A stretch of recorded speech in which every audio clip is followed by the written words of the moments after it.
Hello. Hey, honey. Hey, what's going on? So me and my they were just out here doing bubbles. Okay. And my neighbor, she out every day.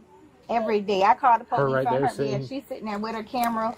Okay. And she has camera, so she I don't know if she watches, but she can pull that camera footage probably back up. Okay. She walked to that gate and sprayed bear mace or whatever at me and my.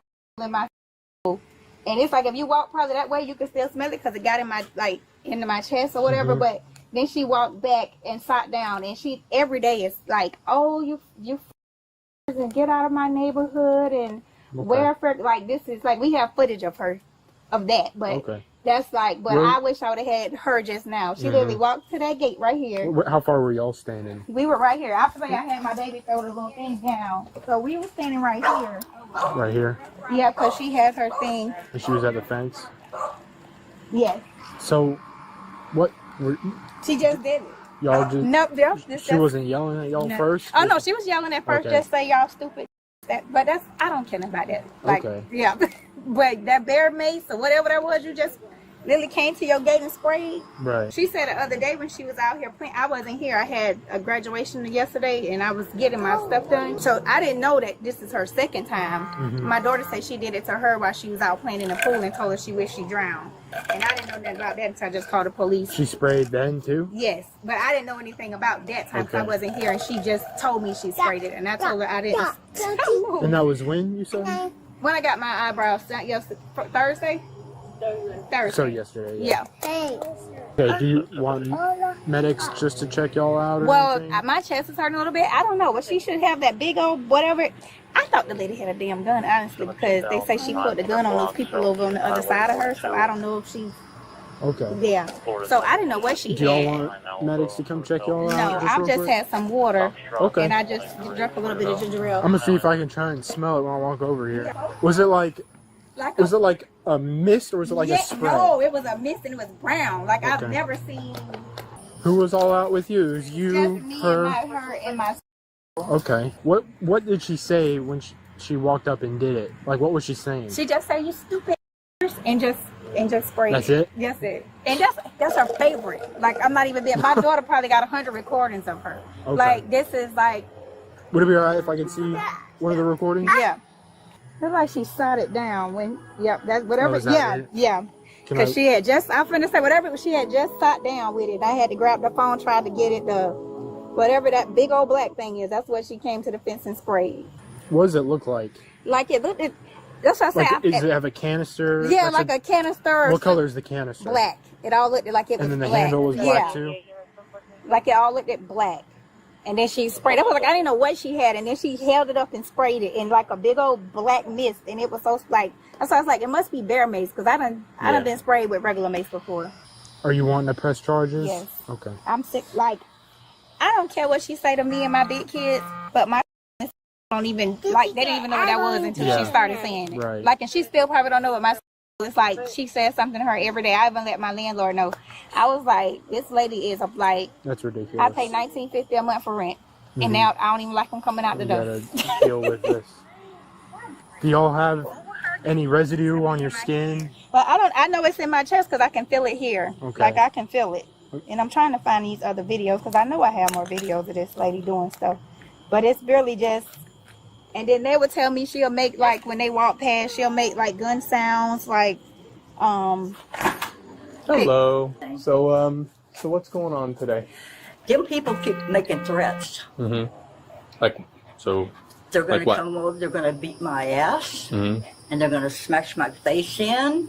Okay. Put the little kids up to come over to the fence and throw stuff at me, because all I do is sit on my back porch and read. It's okay, I don't puppy. know who they are. I couldn't even tell you their names. I don't have nothing to do with them, and I don't talk to them. Okay. So what happened today? She come over to my fence with a, they keep tripping the cell phone thing. I don't know what it is. They put the little cell phone in a little kid's hand, make them come over to the fence, and they tell them to say stuff.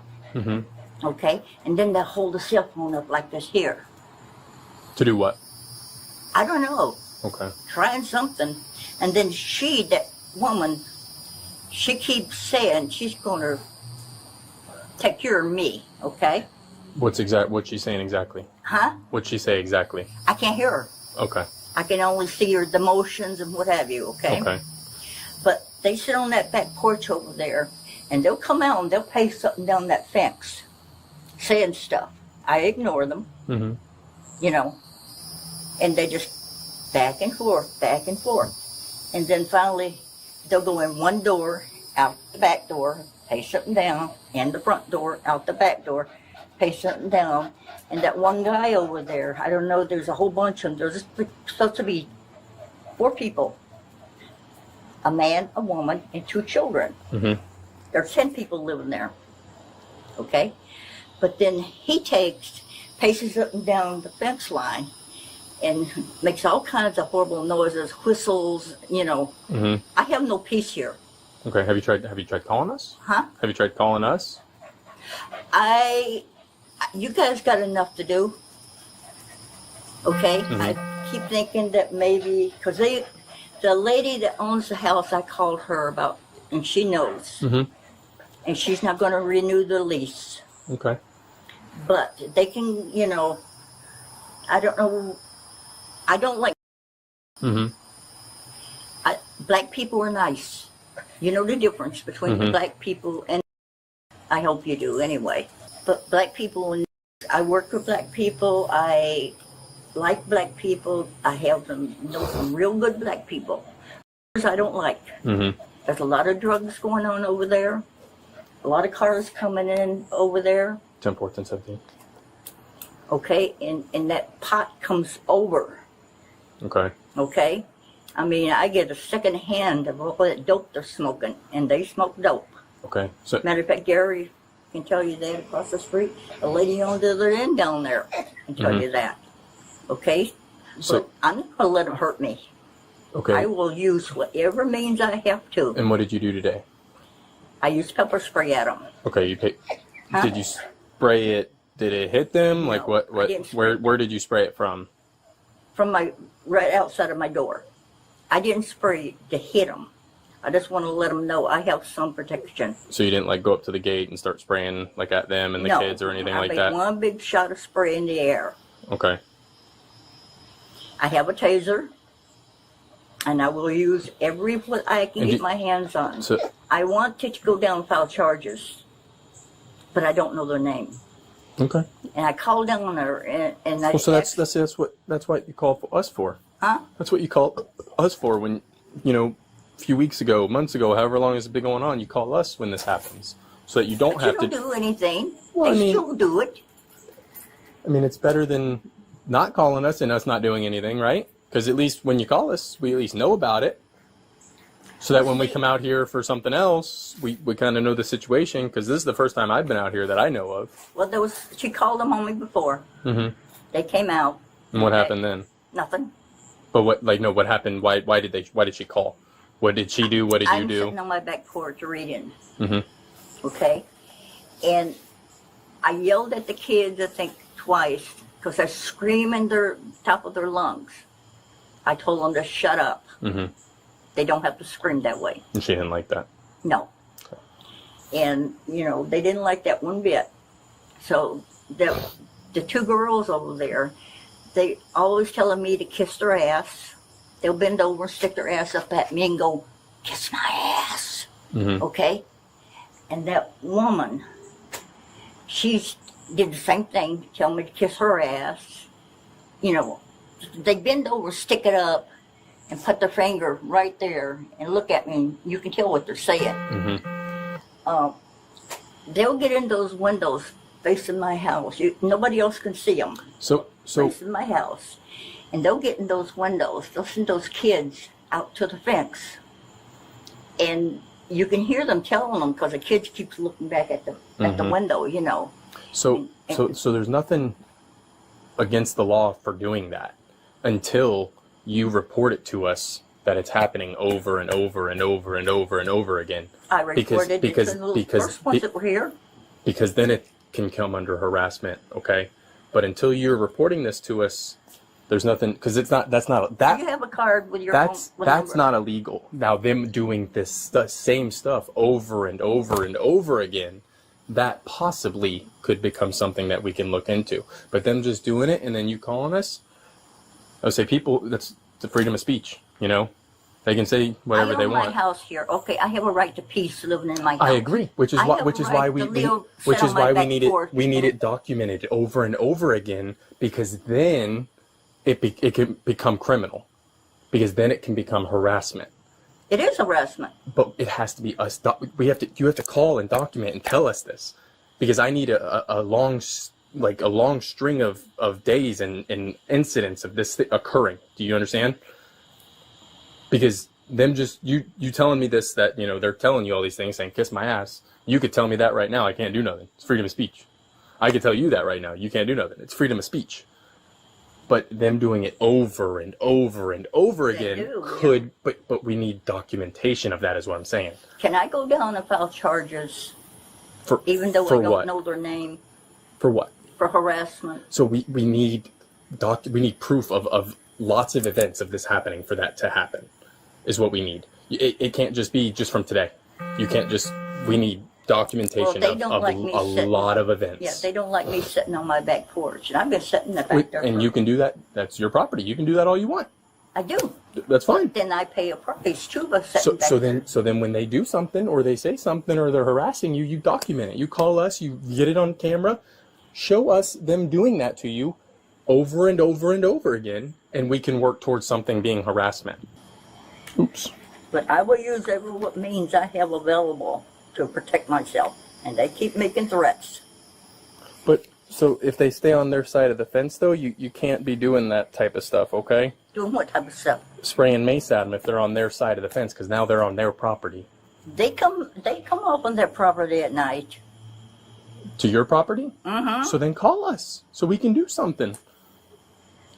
But if they're on their property, you can't stay on your property and spray bear mace or anything. If they're still on their property, you cannot do that. Because there's a fence between you guys, okay? They're on their property, just like you're on your property. Right. So you can't be spraying mace, okay? So I'm gonna talk to him really quick, okay? Hey, so I'm just kind of wondering your side of things. What was kind of going on when all this happened? Like, what were y'all doing? He talking about today. Today, yeah, with this incident. Like, why? The bubbles. You're playing with the bubbles? Okay, what did she do? She walked up to the gate, and then she just tried to spray us. Okay. Did you feel the effects of the pepper spray? No. Do you need medical attention for any reason? Like, does your nose hurt? Does your throat hurt? Your lungs? Your throat hurt a little bit? Oh, your nose? Okay. We come home and you'll just hear it. That's what she said. She just sits there all night. All day. Stupid. You don't belong in this neighborhood. All this, she make gun sounds. Like she just, this is every day that God give her. That's what she decides to do. Gotcha. I'm gonna talk to her real quick. Yeah. Hi, Miss Ada. Hi. I know you talked to him a little bit earlier, but I just want to talk to you real quick. My name's Deputy Kenny. Okay, I'm kind of the one doing this whole report. Okay. So I know you already told him what's kind of going on between y'all.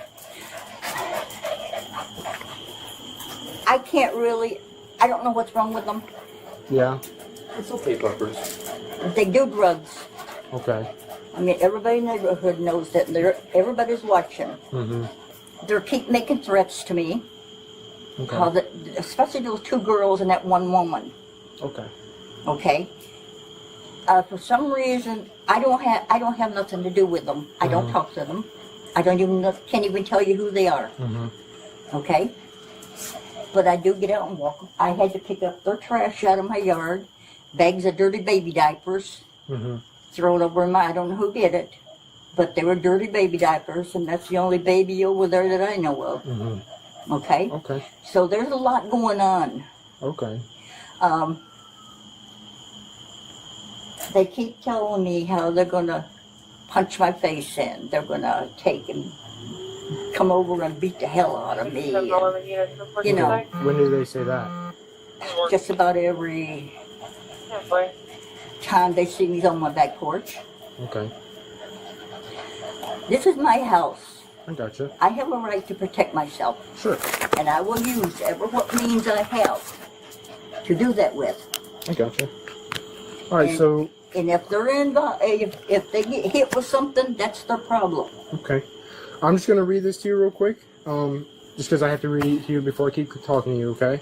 Do you understand each of these rights? No, not really. Do you want me to read them again? No, Okay.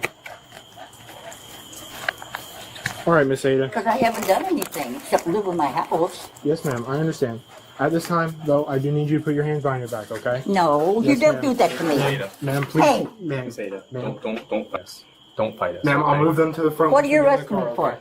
Okay, it's gonna be simple battery. Okay? No, I haven't touched I anybody. got you. I need you to put your hands behind your back, ma'am. Wait a Miss minute. Ada, No, Ma'am, I gotta take care of this animal. is there anybody that we can call for you? No, Okay, so We'll take care of the dog. We'll let Yep. him inside. I'll put him inside. Okay, what are you gonna do? I'm gonna let your dog inside. No, but what are you trying to do with me? You're going. You're to being Marion placed County under Jail, arrest. For what? ma'am. For simple battery. I haven't touched Ma'am, I anybody. need you to put your hands behind your back. Miss Ada, Ma'am, don't make this difficult.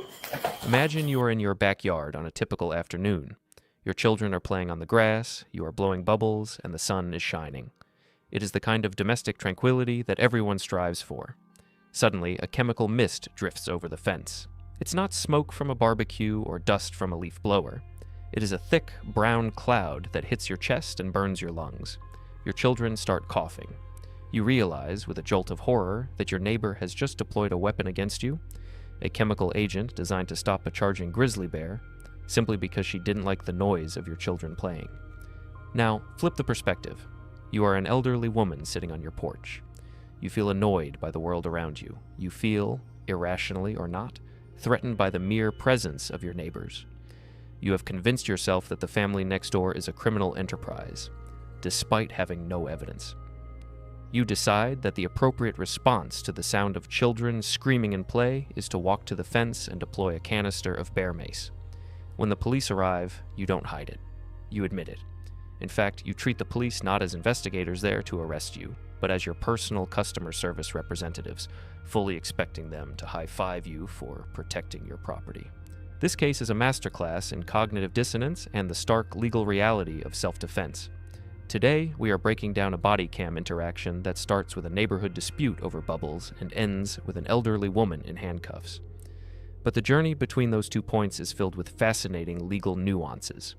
We see officers navigating a classic he said, she said scenario that rapidly shifts into a violent felony confession, all while the suspect remains completely oblivious to the fact that she is the villain in this story. At what point does a grumpy neighbor become a criminal threat? And ask yourself this: if the demographics of this suspect were different, younger, male, or a minority, would the officers have spent 20 minutes debating the definition of harassment, or would the handcuffs have come out the second the words bear mace were spoken? We are going to look at the power dynamics, the specific legal statutes regarding chemical weapons, and the psychology of entitlement. This situation ended with an arrest, but for an ordinary person without the elderly grandmother aesthetic, it could have ended much, much worse. The incident takes place in a residential neighborhood. Police are called by a mother who claims her neighbor, an elderly woman named Miss Ida, sprayed bear mace at her and her children while they were outside. The officers arrive and interview the mother first. She describes a brown mist, a black canister, and physical symptoms like chest pain. She also notes a history of racial slurs and harassment from Miss Ida. The officers then go next door to speak with Miss Ida. Instead of denying the incident, Miss Ida admits to using the spray. She frames it as a warning shot, because she felt threatened by the neighbor's noise, which she characterizes as drug activity and threats, though she offers no proof. After a lengthy conversation where the officer tries to explain the law, he places Miss Ida under arrest for simple battery. The interaction concludes with her resisting the arrest, claiming she has done nothing wrong and demanding to get her keys, while the officers struggle to get her into the patrol car without injuring her. Before we dissect the footage scene by scene, we need to establish the legal rules the officers are playing by. This isn't just about who is nice and who is mean, it is about the threshold for criminal liability. When the police first walk up to Miss Ida's porch, this is legally considered a consensual encounter. Legally, she does not have to speak to them. She could tell them to get off her property unless they have a warrant or exigency. However, like most people who believe they are in the right, she talks. She waives her right to silence because she wants to control the narrative. This is the most common mistake suspects make, believing that explaining why you committed a crime makes it not a crime. The officer eventually charges her with simple battery. It is important to distinguish this from assault. Assault is usually the threat of harm, while battery is the actual offensive touching or physical contact. In many jurisdictions, a chemical agent like mace or pepper spray making contact with someone's body counts as battery. Even if the mist just drifts into their lungs, that is an offensive touching caused by the suspect. The victim stated clearly, "I can feel it in my chest." That transitions the claim from a threat to a battery. We also have to address the myth of warning shots and defense of property, which is central to Miss Ida's defense. She claims she sprayed one big shot in the air to let them know I have protection. Here is where things legally shift. You cannot use force, lethal or non-lethal, to warn someone who is standing on their own property. Self-defense generally requires three things: imminence, meaning the threat must be happening right now; proportionality, meaning the force used must match the threat; and reasonableness, meaning a reasonable person must believe they are in danger. Miss Ida fails all three tests. Noise and looking at me do not constitute an imminent physical threat. Therefore, deploying a chemical weapon is not self-defense, it is aggression. Furthermore, once Miss Ida says, "I used pepper spray at them," the officers have probable cause. They no longer need to weigh one neighbor's word against the other. The who is established. The only remaining question is the why. Once the officer determines the why, which turns out to be noise complaints, doesn't legally justify the what, chemical spray, the arrest becomes mandatory. The video opens with the mother, the victim in this scenario. It is crucial to watch her body language. She is frustrated, but she is coherent. She provides specific, falsifiable details. She doesn't just say, "She attacked me." She says, "She walked to that gate, sprayed bear mace. It was a mist and it was brown. The canister was black." Specificity builds credibility. If she were lying, she might be vague, but she describes the color of the mist. She also admits to the he said she said nature of the verbal arguments, saying things like, "She calls us stupid. I don't care about that." By dismissing the verbal insults as unimportant, she highlights the severity of the physical attack. This helps the officers filter the noise. She isn't calling the cops for name-calling, she's calling them for chemical warfare. When the officers approach Miss Ida's porch, notice her immediate posture. She is relaxed, sitting down. She sees the police as her allies. She starts with character assassination of the neighbors, claiming they do drugs, that there are 10 people living there, and that they make horrible noises.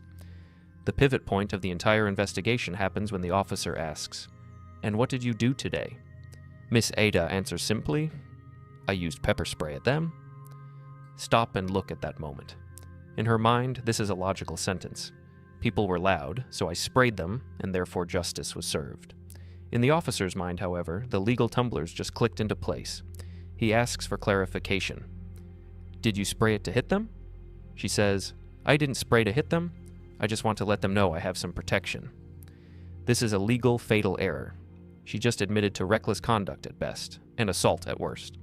Even if she didn't aim for their eyes, spraying a chemical agent into the air towards people is a crime. She has stripped herself of any "I didn't do it" defense. Now she is relying entirely on a justification defense, which is about to fail. We have to address the racial component here as well.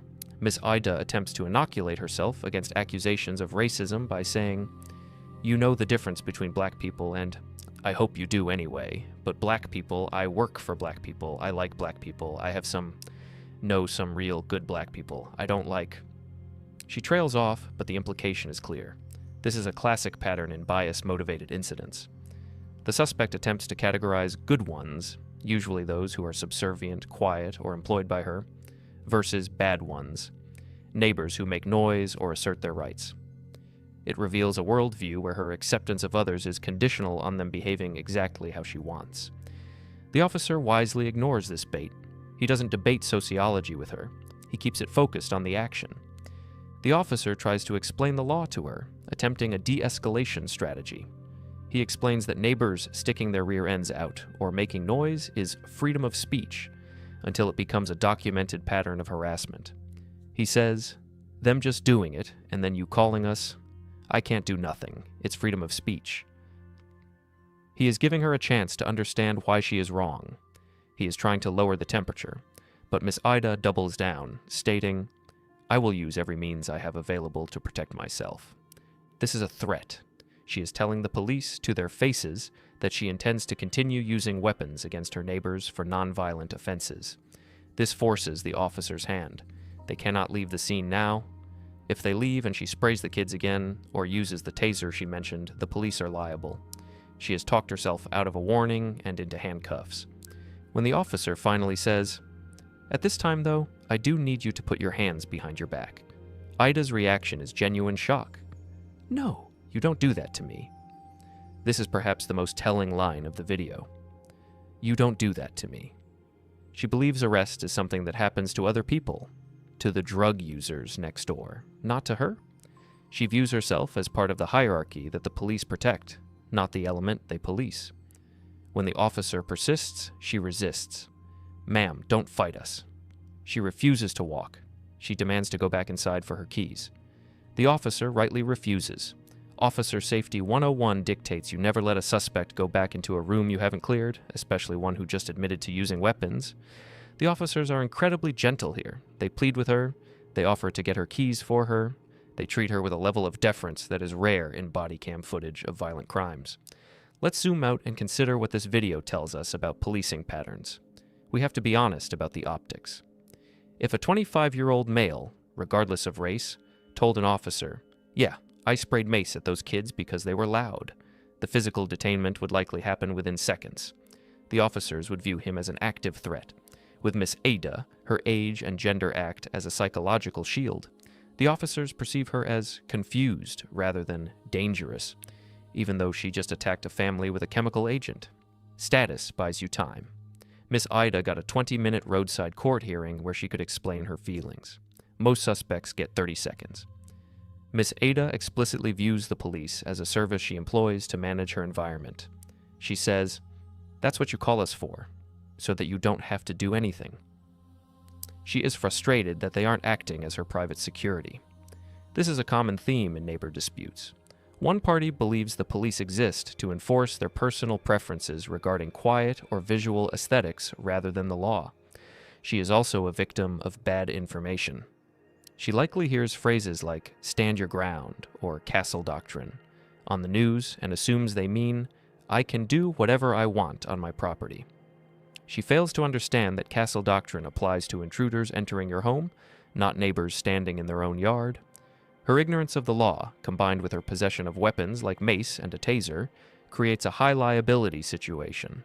We must also acknowledge the discipline of the victim family. They were sprayed with mace. They had every emotional right to escalate, to scream, or to retaliate. Instead, they called the police, gathered video evidence, and stayed calm. In many body cam videos, the victim's emotional reaction is weaponized against them. Officers often shout, calm down or you're going to jail too.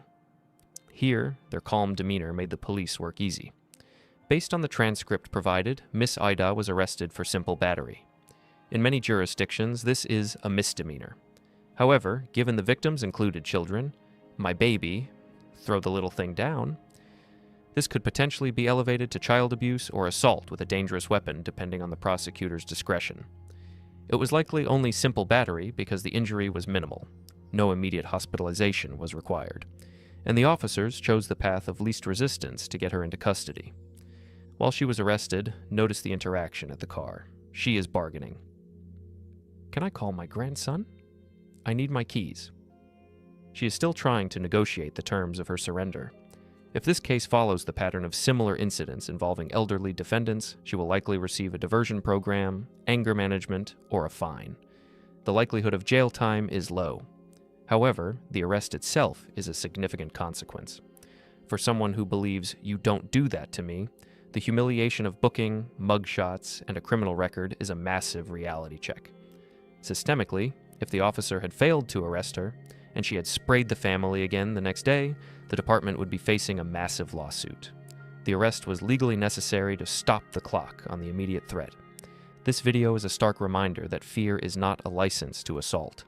Miss Ida lived in a prison of her own making, convinced her neighbors were drug dealers, convinced the noise was a threat, and convinced she was the victim. That fear drove her to arm herself and attack a family blowing bubbles. It also serves as a warning about the legal limits of property rights. Your fence line is not a border where you are the dictator. The laws of society flow right through your gate. You cannot mace people for being annoying. You cannot mace people for being suspicious.